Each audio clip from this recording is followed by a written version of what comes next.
Bonjour à toutes et à tous et bienvenue dans ce nouvel épisode de l'Astrocast. À l'heure où on enregistre cet épisode, on est en décembre, donc ça y est, l'hiver est arrivé, les calendriers de l'Avent sont sortis, donc il n'y a plus d'excuses pour se faufiler sous le plaid et puis écouter cet épisode qui en plus va être extrêmement intéressant, j'en suis sûr, puisqu'on va parler du métier de PO, donc de Product Owner, et de son évolution, notamment depuis l'arrivée de l'intelligence artificielle, quels sont les process ou les workflows qui ont évolué depuis. Et pour ça, comme d'habitude, j'ai deux invités que je reçois.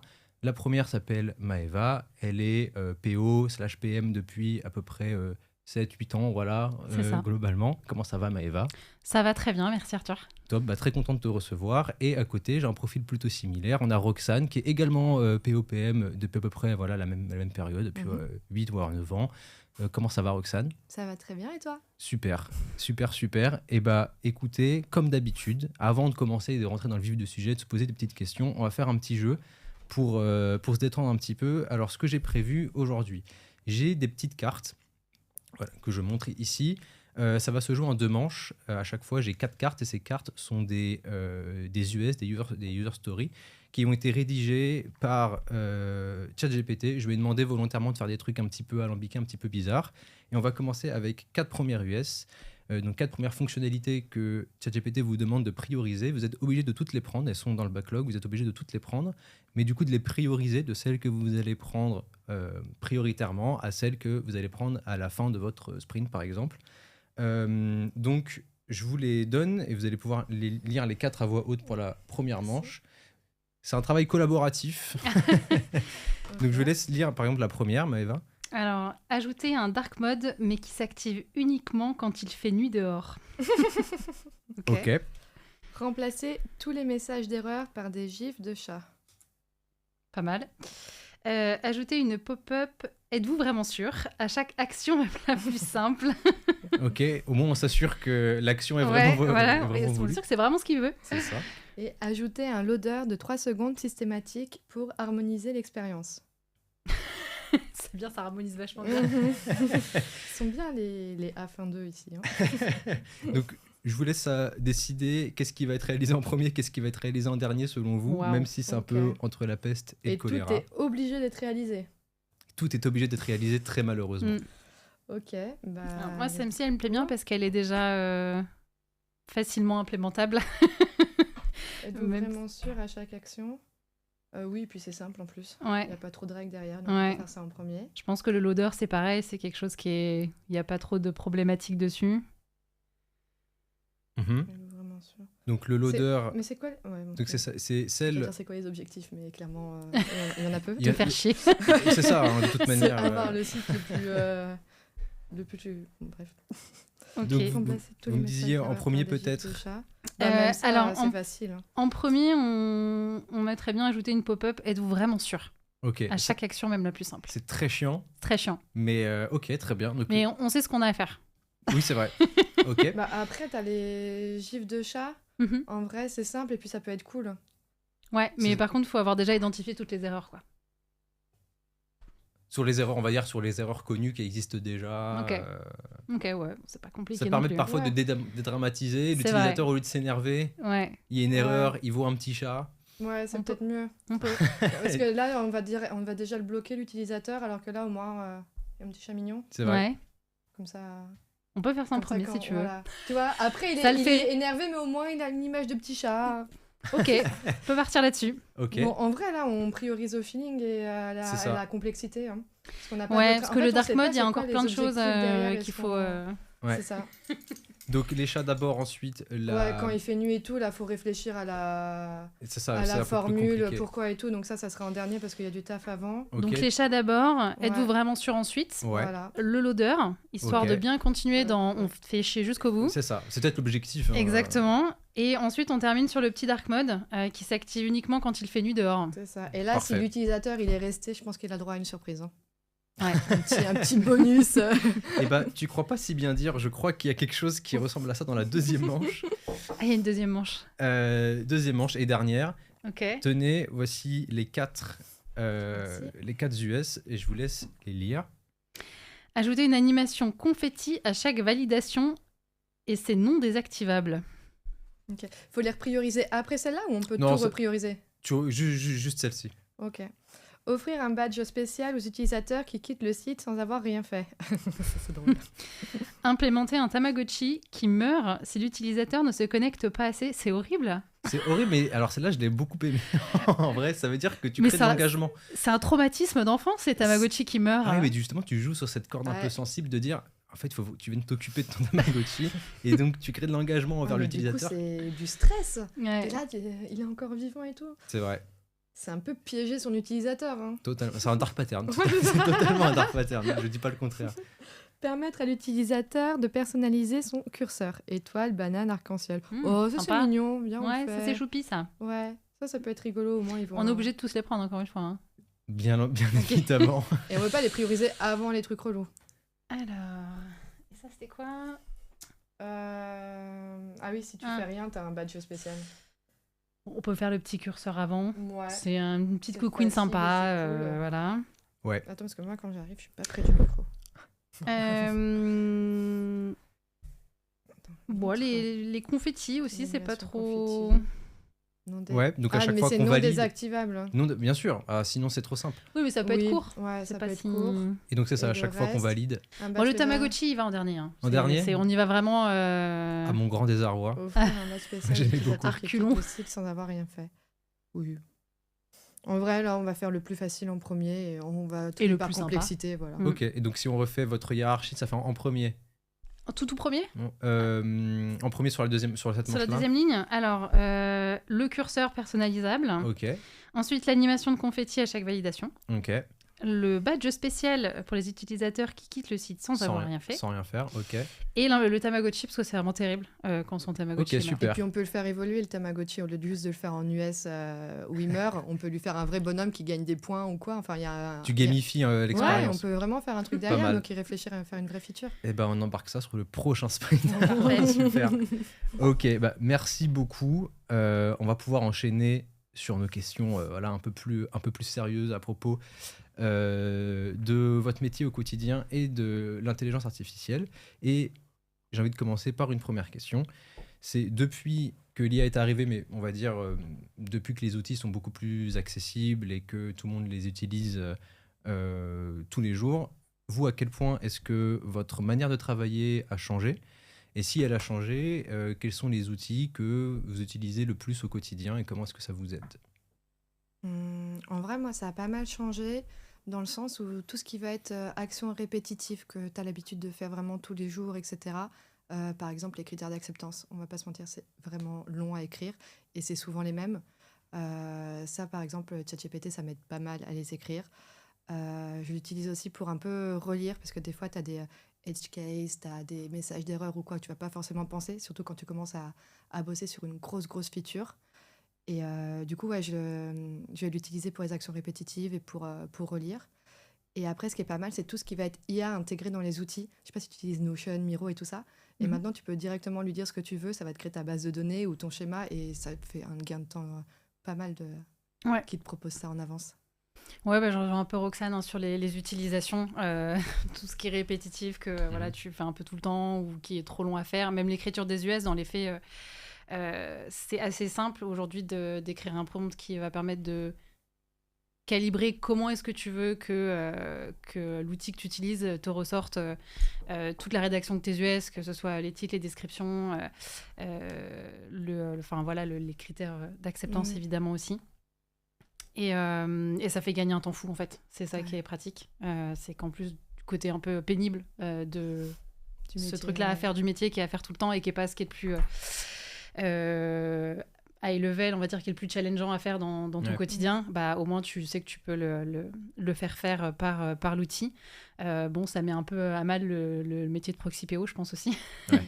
Parce que clairement, c'est un poste qui est complètement remplaçable par l'IA, car il n'a pas une valeur ajoutée hyper forte. Au-delà de ça, quand tu es tout seul sur ta mission, que tu n'as pas de proxy, que tu n'as pas de PM, franchement, ça fait gagner un temps fou. Et puis ça te permet de prendre du temps pour réfléchir à tes hypothèses, à ta strat, que tu n'as pas le temps quand tu es full écriture et enfin voilà. Ouais. Et donc, vous dites que par exemple, pour écrire des US ou les critères d'acceptance et tout, ça peut être très utile et c'est un gain de temps. Comment est-ce que vous faites lors des prompts pour faire en sorte qu'ils comprennent bien le besoin et qu'il ait tout le contexte justement du besoin métier et potentiellement des impacts que ça peut avoir sur d'autres fonctionnalités ou ce genre de choses. Est-ce que vous avez une manière de prompter particulière ou quelle est votre stratégie pour ça? En fait, je sais pas comment tu fais, mais moi, j'ai personnalisé mon GPT, Ouais. où tu vas lui donner tes infos, tu vas lui donner tes personas, ta strat aussi derrière ta feature, tu vas lui dire voilà ce que ça va être. Tu peux lui donner un peu, je sais pas, des protos, tes idées, et du coup, ça va lui donner du contexte, et comme il mémorise tout, il va le savoir. Et ensuite, dans ce que tu peux enregistrer, je vais noter comment moi j'écrivais mes critères d'acceptance, ce qui était important. Je précise aussi à qui ils sont destinés, à savoir que faut que ça soit compris par des devs, par des UX, par des PO, etc. Euh, et, euh, et voilà, Oui, il s'enrichit au contexte fur et et à comment toi mesure. tu travailles. Et en fait, après, il sait comment tu travailles, il connaît tes expériences et il s'adapte aussi. Des fois, je lui demande aussi de. Une fois, j'ai essayé de lui faire formuler sur comment moi je parle. Franchement, c'était pas bien fait.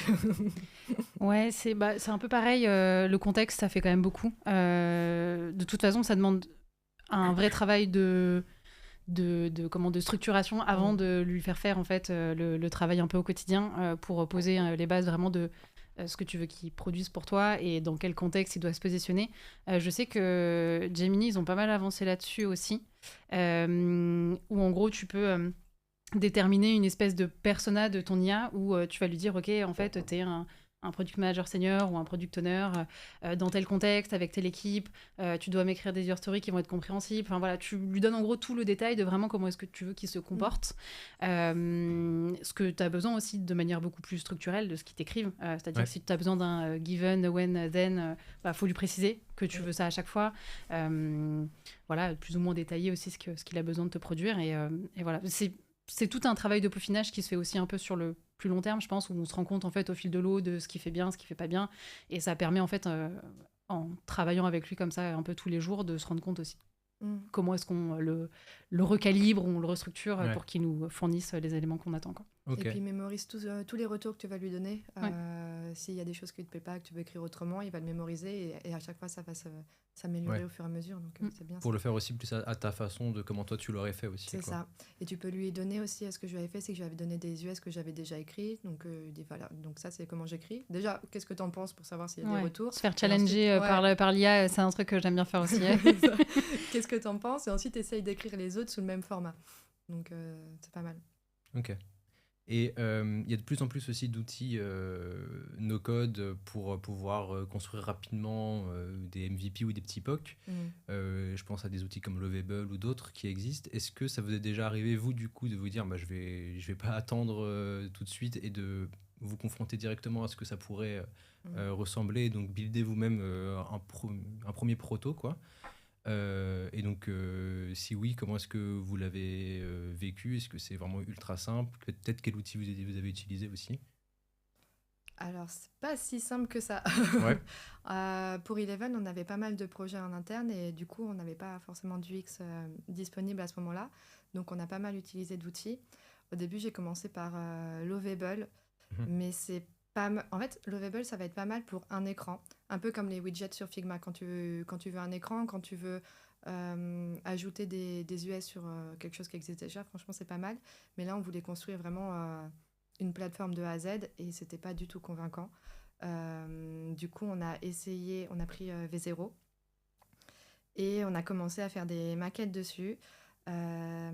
C'est pas mal parce que ça te sort des bonnes maquettes et ça te met vraiment en proto avec des liens, etc. C'est vraiment cool pour les devs aussi, pour avoir quelque chose de présentable au métier. Parce qu'au début, on arrive avec des besoins, des idées, des maquettes que nous, on va faire alors qu'on n'est pas forcément super à l'aise sur Figma. Alors que là, vraiment, ça te permet d'avoir un MVP d'idées qui peut déjà être validé, savoir où on veut aller et savoir où il faut mettre les efforts quand on aura un UX disponible ou pas. Donc V0, c'est pas mal. Le seul problème, c'est la mémoire. Des fois, quand on lui demande des nouvelles choses, il nous enlève d'autres choses. Donc ça remplacera pas un UX. En fait, clairement, je sais qu'il y avait des personnes qui se demandaient, mais clairement pas. Nous, ça va nous aider pour livrer pour nos hypothèses, en fait, et on va pouvoir livrer plus d'hypothèses qu'avant et se les challenger potentiellement, mais ça va pas remplacer. Et là, on a bien vu la limite que ça a eu parce qu'on veut développer et il y avait des choses qu'on pouvait pas faire sur V0. Ok. Ouais, pour un peu faire le ping-pong de Roxane, moi j'ai moins testé la partie prototypage pour le coup. Alors j'ai testé comme ça un peu pour poker évidemment ce que ça pouvait rendre, mais j'ai plus utilisé V0 dans le cadre de vraiment alors du coup d'un MVP d'un outil, mais pas juste pour un proto. Enfin, à la base on est parti de l'idée de faire le proto. Mais en fait, quand on a vu qu'on avait des choses super cool qu'on pouvait faire aussi, on a vraiment poussé le truc pour en faire un outil abouti. En passant directement par V0, on a vraiment vu les limites aussi de l'outil. C'est-à-dire que c'était parfois un peu long. Ça répondait régulièrement aussi à côté de ce qu'on voulait vraiment faire. C'était pas hyper fluide. Et voilà, on n'a pas été hyper convaincus non plus par... en tout cas, sur un outil un peu complexe où il y a beaucoup de règles à instaurer, etc., c'était pas évident. Du coup, on est plus passé par... on a testé d'autres modes, en gros, où on était plus en connectant le Vercel, du coup, qui appartient à V0, enfin qui développe V0, en passant par Vercel et en reliant, du coup, à notre GitHub sur lequel on avait notre repo. On promptait pour le faire développer, mais pas via l'interface de V0 en fait, mais plus du coup en ayant un flux un peu classique qu'on peut avoir avec des devs, avec des PR, etc. Et sur lesquels il y avait une preview du coup depuis GitHub, et ça permettait de développer un peu comme on le fait de manière plus fluide avec des devs, et ça marchait vachement mieux, en tout cas au niveau de la pertinence de ce qu'ils créaient, c'était beaucoup plus juste. Et on a testé un autre outil toujours dans ce même cadre-là, puisque l'idée c'était un peu de poker aussi tout ce qu'on pouvait faire. On a testé Claude, qui a été beaucoup plus performant pour le coup que V0, qui se ressemble un peu dans le sens où c'est un outil qui permet de prompter et d'avoir un rendu directement visuel sur la plateforme, et où il n'y a pas en tout cas ce flux par GitHub qui peut être un peu lourd aussi pour quelqu'un qui n'est pas du tout tech. Clairement, moi on m'a accompagné pour toutes les installations, les connexions, etc. parce que voilà, à la base c'est pas mon expertise. Bah oui. Du coup, Claude permet d'être beaucoup plus autonome là-dessus et d'être beaucoup plus pertinent. Les seules limites que j'ai vues, enfin il y en a plusieurs, hein, mais les limites en tout cas que moi j'ai vues et qui m'ont impacté en tant que product, c'est déjà la longueur des conversations qu'on peut avoir avec Claude. On est très vite limité. Au bout d'un moment, il nous dit bah voilà, là c'est la fin, il n'y a plus d'espace sur cette conversation, il faut en créer une nouvelle. Du coup, sauf que si tu veux en créer une nouvelle, c'est pas si évident que ça que de récupérer ce que tu as fait dans dans l'autre conversation d'à côté, quoi. Donc tu es obligé de lui demander un package que tu télécharges, que tu lui renvoies. Entre-temps, tu as de la perte aussi d'informations et des fois d'éléments que tu lui avais demandé de travailler. Donc c'était pas... voilà, il y avait des bons côtés comme des mauvais côtés. C'était pas parfait. Et le rendu... Alors, je lui avais pas demandé des critères sur la qualité de code, par exemple. Là-dessus, on avait fait un peu exprès de voir aussi ce que lui nous produisait pour voir derrière ce que ça a donné. Et on a eu un peu des convenus aussi là-dessus, où clairement, on n'était pas très quali sur certains éléments, qu'il a fallu pas mal retravailler. Dès qu'on rentrait dans des éléments trop complexes, fallait retravailler le code derrière. Donc, au même titre qu'on ne peut pas se passer d'un UX pour Roxane, en tout cas, en passant par des outils IA, même si ça nous accompagne beaucoup sur notre métier, pour moi, on ne peut pas se passer de toute façon d'un dev derrière qui va venir regarder ce qui a été produit, parce que nous, ce n'est pas notre expertise encore une fois, donc on n'a pas cette compétence-là pour savoir si le code est de qualité, si on peut direct le merger sur un outil en prod, par exemple. On en est à des années-lumière encore, je pense, de ça, parce qu'il y a toujours besoin d'un regard de quelqu'un qui va review, qui va corriger, qui... va le mettre de manière plus pertinente, en fait, en fonction des règles établies déjà dans un outil. Et là, tu me rassures quand tu dis ça. Comme dit mon Scrum Master, ceux qui savent, c'est ceux qui font. Et c'est vrai que l'IA, ça aide beaucoup à faire, même quand tu sais pas. Mais quand ça te produit des choses qui ne sont pas bonnes d'un point de vue, comme tu dis, qualité de code, par exemple, t'es pas forcément à même de pouvoir le détecter. Non. Et ça peut te porter préjudice plus tard, quoi. Bien sûr. Mais est-ce que malgré tout, vous diriez que ça vous a un peu rapproché du côté technique quand même un petit peu ? Ouais, complètement. Ouais, on est vraiment dans le cœur de la création, en fait. Enfin, là où jusqu'à maintenant, tu fais partie de l'équipe de développement, mais t'es produit, t'es pas dev. Et là, en fait, tu peux contribuer au développement. Et c'est ça que je trouve hyper cool aussi, c'est qu'on en a beaucoup échangé avec plusieurs devs chez Eleven. Mais là où, évidemment, ça permet de faire des POC, ça permet de faire des MVP, ça permet de construire les bases de quelque chose. Pour moi, je le vois aussi comme un outil qui peut permettre de faciliter des fois des implémentations qui vont être très simplistes, que ce soit par exemple sur du front, faire du responsive design, ce genre de choses qui peuvent être des fois hyper chiants à faire quand on est dev et prendre du temps sur un sprint de développement où on a envie de lancer des nouveaux devs ou des nouvelles features, de délivrer de la valeur plutôt que de se dire qu'on va juste l'ajuster pour un format, voilà, exactement, ou pour des X formats de tablettes qui ne sont utilisés que plus par que 10% de la population. Et pour tout ce qui est fixe aussi de recettes, typiquement, c'est un truc où moi je vois un énorme potentiel où au lieu de faire perdre du temps énormément à ton équipe sur des fixes de recettes, bah là le product il peut être vraiment acteur en fait de ça et lui-même en fait fixer les problématiques qu'il peut rencontrer, encore une fois sur des choses qui sont assez simples mais pas hyper complexes où là il y aura toujours besoin de toute façon de quelqu'un pour contrôler ce qui se passe, quoi. Ok. Tu trouves aussi, Roxane, que ça t'a rapproché un peu de la technique Oui, parce que en fait, on s'est tous un peu formés en même temps et c'est vrai que du coup, ça nous a rapprochés parce qu'on discutait pas mal et des sujets auxquels d'habitude on met pas forcément le nez dedans. Là, on était avec eux, on discutait tout ce qui va être formule, etc. D'habitude, on les laisse faire et là, on y réfléchissait ensemble, même pour les scorings là, qu'on avait pour les CV, etc. Donc, c'est vraiment pas mal d'avoir cette discussion avec eux. Par contre, il y a juste une limite, moi, qui me fait peur dans tout ce qu'on dit, c'est qu'on est en train de dire, du coup, le product, il peut faire des prototypes en amont, il peut faire des US faciles, des retours, mais en fait, à quel niveau on va s'arrêter à un moment donné? Moi, c'est ça que j'ai un peu peur pour l'avenir, c'est que, ok, on va être capable de faire plein de trucs, mais on a quand même on n'a pas 36 heures dans une journée pour tout fournir, donc j'ai juste une limite sur attention quand même, parce que ça nous aide pas mal, mais du coup, il ne faut pas que la charge de travail augmente énormément, même si ça nous aide. Enfin, je sais pas si c'est très clair ce que je dis, mais... Oui, on gagne du temps d'un côté, mais on va en passer plus de l'autre et à voir comment est-ce que ça va s'équilibrer aussi, parce que c'est pas forcément 50-50, quoi. Exactement. Parce que du coup, tu peux faire plus de choses, mais du coup, tu deviens un pivot aussi un peu plus avec les équipes plus que métier, mais aussi technique, même data, etc. Tu vas peut-être amené à plus interagir avec eux parce que tu as réussi à mettre un peu les mains dans certaines choses et tu te retrouves avec énormément d'interlocuteurs d'un coup qui en plus vont te demander des comptes ou te dire mais du coup ça et tout.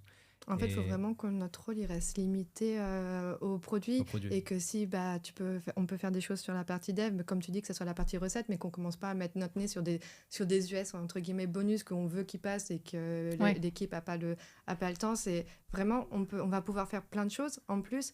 Mais pas prendre le biais de faire tout et n'importe quoi non plus. Complètement. Sur le rôle des autres personnes ou qui c'est leur métier vraiment et qui sont plus d'expérience. Donc c'est parce que j'ai vu passer des offres où vraiment le PO devait faire beaucoup de choses et attention quand même, on va pouvoir aider, mais que chacun garde son rôle quand même parce qu'on n'a pas l'expertise comme tu disais, donc on va pouvoir fournir des choses, mais il ne faut pas que ça fasse perdre du temps non plus après aux équipes de relire ce qu'on fait, etc. Oui, il faut rester dans la phase où ça fait gagner du temps et pas où on rediscute des choses et on revient au point de départ. Forcément, la question à 1 million à chaque fois qu'on parle d'IA, c'est aussi d'un point de vue gouvernance de données, sécurité des données, etc. Du coup, ce que je demande, c'est est-ce que c'est quelque chose que vous avez particulièrement en tête quand vous travaillez avec l'IA? Est-ce que quand vous donnez un contexte, vous falsifiez certaines choses pour pas que ce soit trop identifiable? Donc, comment est-ce que vous faites, vous, pour essayer d'être un peu compliant au niveau de l'IA? C'est toujours une grosse problématique. Et c'est très difficile et on a la même côté dev. Oui, bien sûr. Bah oui, parce qu'on échange beaucoup avec des devs, donc on est de toute façon, on tourne un peu autour des mêmes problématiques. Et souvent sur certains sujets où on se demande même quelles solutions on peut avoir et on les trouve pas forcément d'ailleurs. Et du coup, des fois, on est bloqué à ne pas pouvoir utiliser l'IA sur certains sujets particuliers. Mais oui, en effet, le premier réflexe, c'est de se poser la question de l'anonymisation de certaines informations, de ce qu'on peut communiquer, de ce qu'on peut pas. Là, typiquement chez Eleven, on est en train de travailler sur une charte de l'IA, de justement avoir un peu les bonnes pratiques là-dessus pour un peu cadrer aussi ce qu'on fait chez nos clients, que ce soit côté produit, que ce soit côté dev, évidemment. Parce que beaucoup de nos clients n'ont pas ce genre de structure, ou en tout cas de cadrage qui sont déjà établis, parce que c'est aussi un peu, à moins d'être dans des boîtes très tech, c'est des choses qui arrivent petit à petit, mais c'est pas du tout établi dans les mœurs encore. Donc... En tout cas, de mon côté, j'ai pas forcément de solution magique à part se poser les bonnes questions, d'en discuter en amont avant de se dire qu'on va tout balancer à ChatGPT et de prompter sans réfléchir. C'est se poser la question, en discuter, voir ce qui est confidentiel ou pas. Évidemment, dès que ça concerne des données personnelles, ça l'est.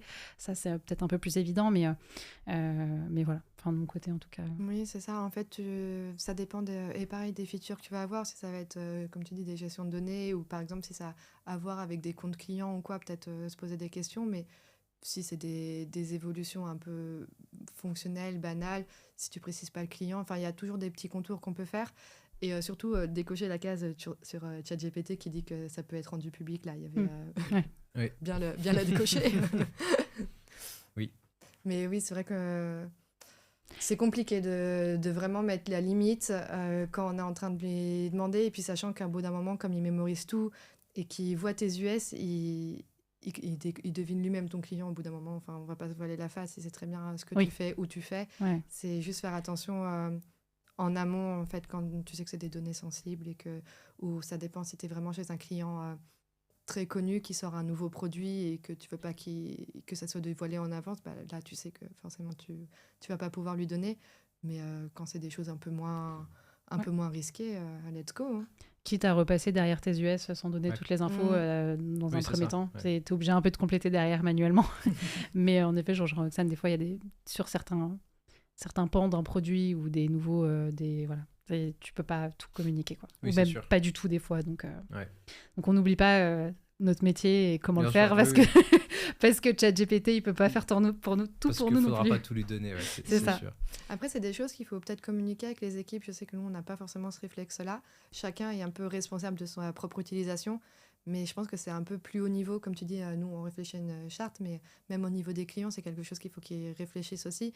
Pas interdire l'IA, parce que clairement, ça nous fait gagner du temps, mais au moins nous préciser dans quelle mesure les choses confidentielles ou pas. Enfin, pour tout le monde, ça devrait être au global et uniformisé sur le client. Ouais. Donc jusqu'à maintenant, on a pas mal parlé d'être accompagné par l'IA. Ma question maintenant, c'est est-ce que vous avez déjà travaillé sur des produits qui intègrent eux-mêmes de l'IA? Je sais que chez Eleven Labs, il y a certains produits prototypes qui intègrent de l'IA. Alors, il y en a certains qui sont peut-être un peu confidentiels, ces projets-là, donc on va peut-être pas rentrer dans le détail, mais plutôt, si vous avez travaillé dessus, quelles ont été un peu les problématiques peut-être auxquelles vous avez été confrontés sur ces produits qui intègrent l'IA? Alors, je peux commencer parce que j'avais commencé le produit avant que tu reprennes. Mais je pense que moi, j'ai pas, pour mon cas, je suis pas dans ce cas-là, du coup, je vais te laisser plutôt répondre à cette question. On aurait dû inviter Fabien. C'est ça. En problématique qu'on a eue, au début, c'était déjà sur le choix du LLM. On a dû en tester pas mal sur le produit pour savoir lequel était le mieux. Et vraiment, la balance entre on veut que ce soit rapide à répondre et en même temps la qualité de données qu'il donne. Donc on avait une balance à trouver entre les deux. C'était la première chose qu'il fallait faire attention.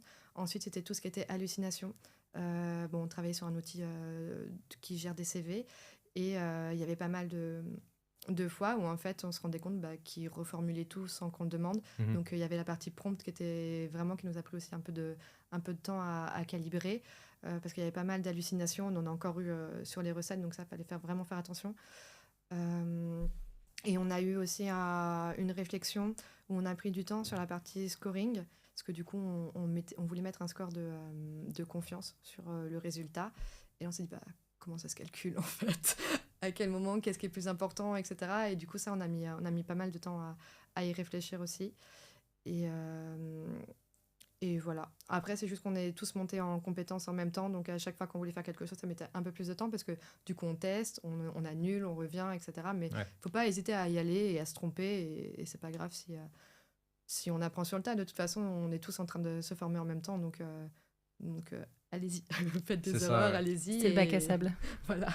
Mais d'autant plus que oui, un des gros problèmes, c'est que une requête que tu fais avec les mêmes arguments ne va pas te rendre la même chose d'un moment à l'autre. Parce Exactement. que l'IA est générative, elle va te générer quelque chose de nouveau à chaque fois. Et c'est hyper compliqué d'arriver la forcer à respecter au moins un rail un peu prédéfini.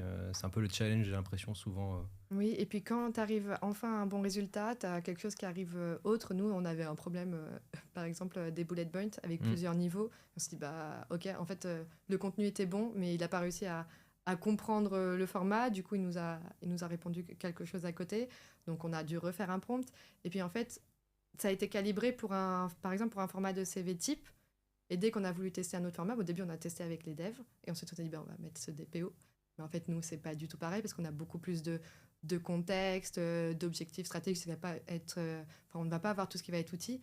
Et en fait, du coup, ce qu'on avait fait ne marchait plus. Donc, il a fallu le retravailler, etc. Donc, c'est des choses qui s'incrémentent. Et on ne peut pas penser à tout au début. Donc, c'est pareil. C'est une des problématiques, entre guillemets. C'est que nous, dans notre métier, on essaye de réfléchir à toutes les possibilités avant de poser la solution pour avoir quelque chose qui peut s'adapter facilement. Et là, en fait, bah, on y va crescendo, quoi. Ouais. Et ton prompt, il s'améliore. Comme on disait au début, quand on utilise ChatGPT, en fait, il apprend et il s'améliore au fur et à mesure. Là, c'est pareil, le prompt qu'on a défini en amont, bah, c'est pas le même qui va être en ligne là. Donc, oui, c'est sûr. Voilà, Ok. faut s'adapter. Super, ok. Et ben, j'ai une toute dernière question pour vous pour finir. Tout simplement, avec tout ce qu'on s'est dit, comment est-ce que vous imaginez le métier de PO d'ici 2-3 ans? C'est que ça peut aller très très vite. Roxane, tout à l'heure, tu disais, j'espère qu'on va pas nous en rajouter plein de scopes, puisque maintenant on peut s'intéresser à plein d'autres choses. Donc, comment est-ce que vous imaginez un petit peu votre métier dans 2-3 ans? Est-ce que ça va beaucoup évoluer? Est-ce que pas tant que ça? Qu'est-ce que vous en pensez, Maëva, peut-être Ouais, ça peut aller tellement vite que c'est un peu effrayant parfois. Oui. C'est ça. Des fois, il suffit pas grand-chose, on se retourne et en fait, on se rend compte que tout a changé et qu'il faut tout réapprendre, ce qui est aussi super, hein, mais sur un marché qui est très tendu, ça peut être aussi pas évident. Ça fait peur. Surtout quand on rentre de congé mat et qu'on Ouais. revient et que ça a complètement changé. Mon métier n'est plus le même. C'est ça. On a un peu vécu la même chose avec Roxane, en plus d'avoir le même nombre d'années d'expérience, on a un peu été maman en même temps et revenir en même temps sur un marché qui a complètement changé, ça a été waouh. Ouais, il y avait beaucoup d'informations à prendre et pareil, on a eu un moment où il a fallu se reformer et se dire ok, bah, ça a déjà pas mal changé en 6 mois de congé mat. C'est clair. Donc là, 2-3 ans, j'ai très peur de ce que ça peut... C'est presque difficile de s'y projeter. Moi, je pense qu'il y a des... Ça va être un peu scindé. Je pense que tous les product owners ne vont pas prendre la même direction. Je pense qu'aujourd'hui, on voit de plus en plus des métiers de product builder aussi qui émergent, donc qui intègrent énormément de techniques, hein, évidemment. Je pense que beaucoup de PO, peut-être, qui ont des sensibilités très tech, peuvent et vont s'orienter vers ça, ou du coup, c'est là où on se disait qu'ils vont beaucoup plus du coup être constructeurs, en fait, un builder du produit plutôt que rester sur la partie produit pure. Mais je pense que le product owner en lui-même ne va pas disparaître. Alors, est-ce qu'il va y avoir plus de segmentation avec plus de rôles qui vont être très spécifiques? Est-ce que lui va prendre à sa charge justement beaucoup plus de choses? Ça, c'est un peu à voir dans le futur. Mais déjà, aujourd'hui, on le voit dans toutes les entreprises où on peut passer, tous nos clients, les modes de fonctionnement des équipes sont tellement différentes les unes des autres. Des fois, il y a des PM, des fois, il n'y en a pas. Des fois, le PO a la casquette en même temps. Des fois, il y a des scrums, des fois, il n'y en a pas. Donc, je me dis que globalement... Le PO un peu classique aura toujours une place quelque part, parce qu'il y a toujours des entreprises qui vont rester, je pense, dans ces modes de fonctionnement qui existent aujourd'hui. Mais si on a l'envie un peu de se challenger sur un peu de l'innovation, ce genre de choses, de découvrir aussi d'autres trucs, c'est des portes qui s'ouvrent aussi, de pouvoir un peu pivoter dans des métiers qui vont être différents, tout en gardant un socle produit existant, et c'est super stimulant en fait de savoir que demain notre métier va complètement changer, mais qu'aujourd'hui on est dans les clous aussi pour pivoter avec, quoi. Faut être à l'aise avec le changement. Faut être à l'aise avec le changement. Je pense qu'il faut être aussi à l'aise avec la tech, et je pense que ça va être peut-être une problématique pour des products qui sont peut-être très éloignés, hein, mais je pense que c'est maintenant ou jamais qu'il faut s'en rapprocher. Ouais. Bah, d'ailleurs, moi ça me fait poser une question. Aujourd'hui, sur les offres qu'on va passer, il y a pas mal d'équipes IA qui arrivent chez les clients. Et du coup, c'est une équipe qui va gérer l'IA sur l'ensemble des produits et du coup, qui va être en relation avec tous les produits. Mais à quel moment ça va être intégré dans chaque feature team et où chaque PO devra être formé et avoir l'IA sur son propre périmètre? Ça, je pense que dans quelques années, ça sera plutôt dans ce sens-là aussi, que plutôt d'avoir une équipe qui gère tout pour tous les produits, ce qui n'a pas forcément de sens si on arrive à démocratiser l'IA sur le produit. Donc à voir si oui, il va falloir tous qu'on se forme et que ça change. Et peut-être sur cette aussi façon de prototyper, je pense qu'on aura les moyens de livrer plus d'hypothèses en amont. Ouais. Parce que là, il y a tellement de travail pour gérer des hypothèses, des solutions et valider, alors qu'avec l'IA, on va pouvoir, au lieu de leur montrer une chose, une solution, on va pouvoir leur montrer plusieurs hypothèses et plusieurs prototypes, et du coup, peut-être prendre de meilleures décisions. Ouais. Ce qui est sûr, c'est que ça va nous faciliter la vie sur plein de pans. Ouais. Très bon mot de la fin. Oui. Et ben merci beaucoup en tout cas, Maëva et Roxane, d'être Avec venues plaisir. pour parler avec moi un petit peu de product et d'IA. On va s'arrêter là pour aujourd'hui. Donc je remercie aussi tous ceux qui nous ont écoutés jusqu'à maintenant. À ce moment où on enregistre, encore une fois, on est en décembre, donc très bonne fête de fin d'année, mais si ça sort plus tard, très bonne année 2026, voilà. Et puis, on se retrouve très vite pour un prochain épisode de l'Astrocast. D'ici là, très bonne année à tout le monde et à très bientôt. Salut!